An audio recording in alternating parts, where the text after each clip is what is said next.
I would like to invite the next speaker, Dr. Shruthi Tara, who is a consultant oculoplastic surgeon at Shankara Eye Hospital, Coimbatore. She did her comprehensive fellowship at Shankara Eye Hospital and did her oculoplasty training at Singapore NUHS and LB Prasad. She will talk to you on management of Lagophthalmos. Over to you. Thank you, Dr. Indu, for having included me in your course. Thanks, Anju, for that intro. In the next couple of minutes, we'll just go through Lagophthalmos and its management. So as we all know, it's the incomplete or the defective closure of the eyelid. So I'll not go into too much of the causes of the Lagophthalmos, but I will directly go into the management aspect. So these patients present with redness, irritation, foreign body sensation, exposure keratopathy, sometimes corneal ulcer of this kind, and also vision loss. So basically when we divide the management, we go into the surgical, non-surgical and the medical management. Non-surgical aspect, we all are very aware of what we have to do, like the taping of the lids, the lubricants and the moist chambers. Medical management, again, Bell's palsy, whether you have to give antivirals or steroid is a debate by itself. So I'll just briefly touch upon the chemical tarsorrhaphy. Now, tarsorrhaphy, we all know. I don't think I'll go into the details because most of it, we all are doing it on our routine practice. In the interest of time, I'll skip these two videos. But it is the temporary tarsorrhaphy. We are not creating any raw surface. We are just suturing the gray line to gray line. Whereas in permanent tarsorrhaphy, we are creating a raw surface at the gray line between the posterior lid margin and the cilia, the eyelashes. And so I'll just skip this video. Okay.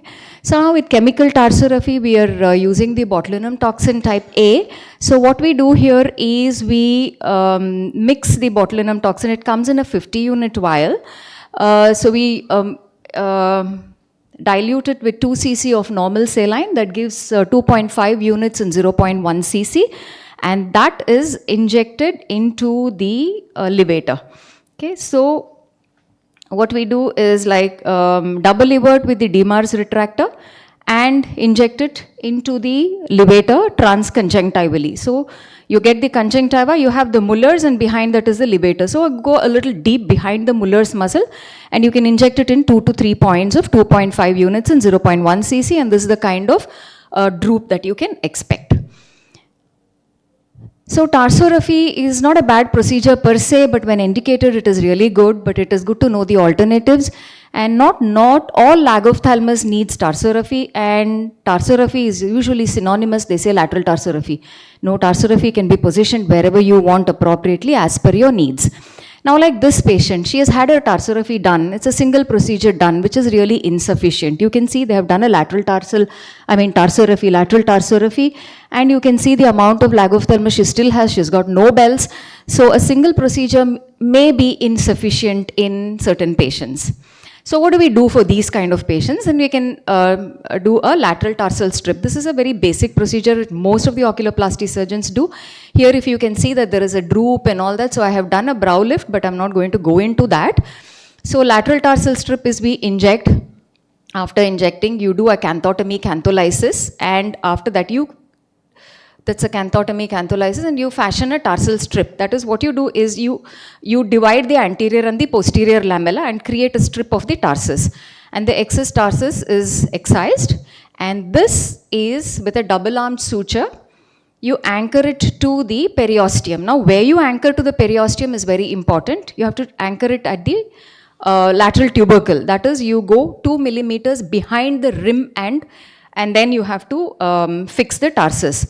So if you see here, you can see how it goes in.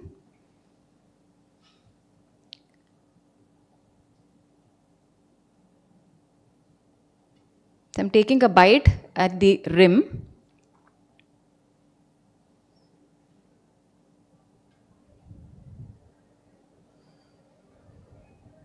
See, it's going into the orbital rim. So that inward traction is very important. Otherwise, there would be a lateral standoff and there will be tear collection at that point.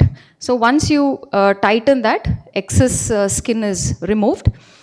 And it's also important to form the lateral canthal sutures. So that gives an acute angle at the lateral canthus. So that again is important. So what is the other procedure is a medial canthoplasty. So what we do here is we make an incision at the junction between the skin and the conjunctiva, undermine it, and the orbicularis of the lower lid is hitched to the orbicularis of the upper lid. So the only drawback to that is this contour is lost here, but you can see that the patient's irritation and that foreign body and the congestion has completely come down. So lid load, I'm not a big fan of this. But lid load can be done. Where you place it is again important. I usually put it I put it at the junction of the tarsal plate and the levator. But it acts against, it doesn't act, it's always against the gravity. So when the patient sits up, it works well, but when he lies down, it doesn't. So exposure, infection, all that are pretty common there. So mullerectomy. Now you can see this patient, the amount of Lagophthalmos that he has. Mullerectomy is something that I like doing, and this is one of my favorite procedures. So what I do is like again, avert the lid with the DMARS, make an incision at the superior border of the tarsus, and the conjunctiva is undermined and it is incised and reflected towards the fornix. So once the conjunctiva is reflected to the fornix, and below that is the Muller's muscle. So this Muller's muscle is again separated from the levator. So behind the Muller's is the levator. So you excise the entire Muller's muscle. So that's the Muller's. So that's the conjunctiva, and then you can see that's the Muller's muscle. So you can separate the Muller's muscle. That is also reflected off the tarsus and the underlying levator and excised in toto. So that is removed and it is replaced with the glue. So this is the kind of droop that you will get. We overcorrect it on the table, but after a couple of weeks it goes up. I mean about a millimeter up. So what I intend to say is you overcorrect it. So now we have in that mullerectomy that I excise the entire Muller's. There's a small modification to that which retains the contour of the lid. That is, the central contour is maintained. Here what we do is, once the levator is, you see that's the Muller's, this is the conjunctiva, you make a pillar of Muller's muscle and you retain the central pillar. So the central pillar of Muller's is left behind. We remove on either side, just leaving behind the central pillar.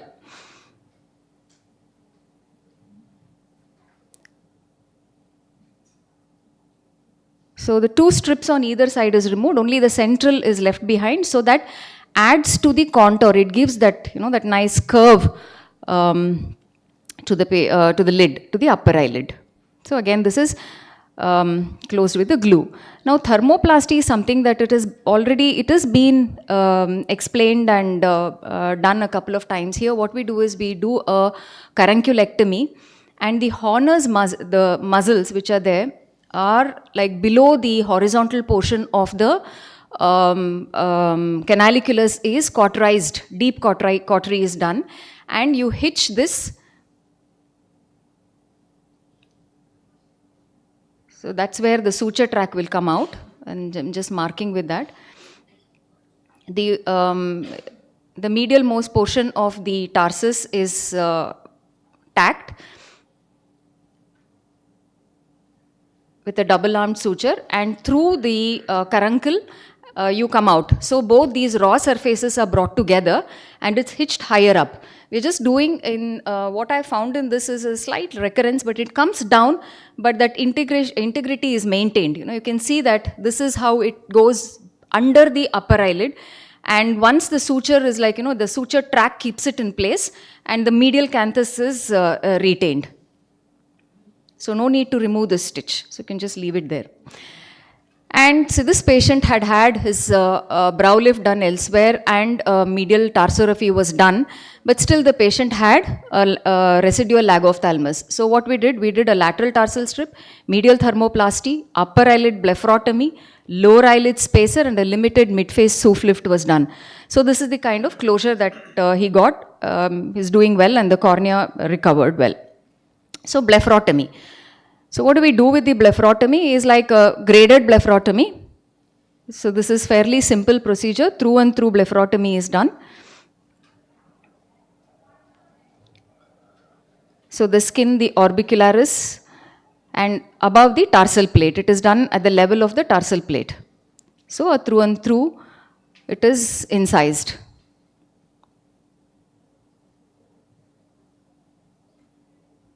And the skin is closed. So you put a protective, I've put a conformer inside before incising, so you can put the protective coat. So it helps even in patients like this with a very bad thyroid eye disease and exposure keratopathy. And spacers. So you can either use sclera, HPMG, whatever, but in this I have used fillers. You can see that there is a retraction here, and a patient with Bell's palsy, recovered Bell's palsy with a few residual lesions were there. And so this is the amount of lift that you can get. In thyroid-related orbitopathy, again, both these patients had a fat and a 3-wall bony decompression and can bring down the Lagophthalmos. So ptosis, when it is overcorrected, can have this. So here I have done the recession of the levator. Transposition flap in cicatricial, and 5-fluorouracil of 50 milligrams per ml in 0.2 to 0.4 ml is injected, and you can see the amount of correction that they can get. Z-plasty is another excellent procedures when in severe, badly traumatized lids. You can see the eyebrow is almost at the mid-forehead level, and multiple Z-plasty was done, and you can see how much it has reduced. And again, skin grafts is an excellent procedure when needed. So multiple skin grafts was done in this patients to reduce the Lagophthalmos. So basically no single procedure will work. We might have to combine all of them from tarsorrhaphy to botulinum toxin to medial lateral canthoplasty, lid weights, brow lifts, blepharoplasty, SOOF lift, and sometimes even reanimation. So it's a multiple procedure of choice and tailor-made to the patients. Thank you.